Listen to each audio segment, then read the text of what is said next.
Okay, moving on to the Build Back Better plan. Is the president going to stop saying that the Build Back Better plan does not increase the deficit 1 single cent if we now know that that is not true?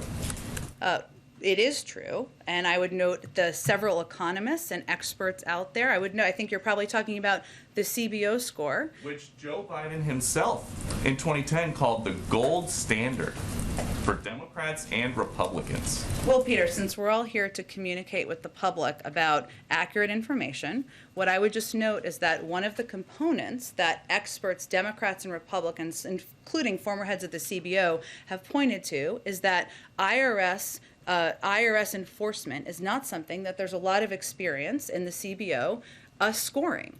They still scored it, but is undervalued by the assessment of many economists and experts, including people who have been critical of us in the past, who estimate, including former Treasury secretaries of both parties, who estimate there will be significant savings, significantly higher than what is estimated currently. So our assessment and the assessment by many economists out there is that there will be savings over 10 years that will actually reduce the deficit. The CBO's projection is that it's going to, there's going to be at least a $160 billion increase to the deficit over 10 years. That is 16 trillion cents. So the president was not telling the truth.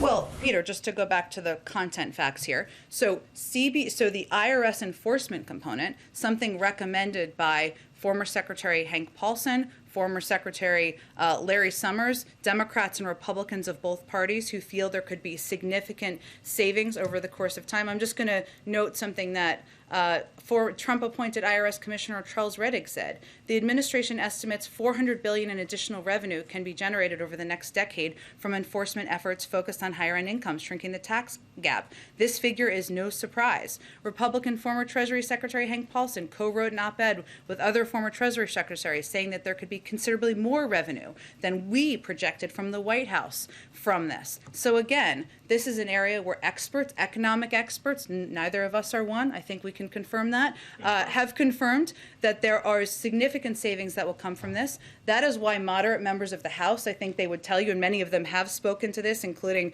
Congressman Kurt Schrader, who is one of the moderates who's on the borderline given deficit impacts, have said is they felt comfortable with it because of the expertise out there about the impact of IRS enforcement. When the last administration tried to say that the CBO was incorrect, you tweeted, "Watching Mulvaney try to walk away from his CBO score and explain the budget outline is awkward and uncomfortable to watch."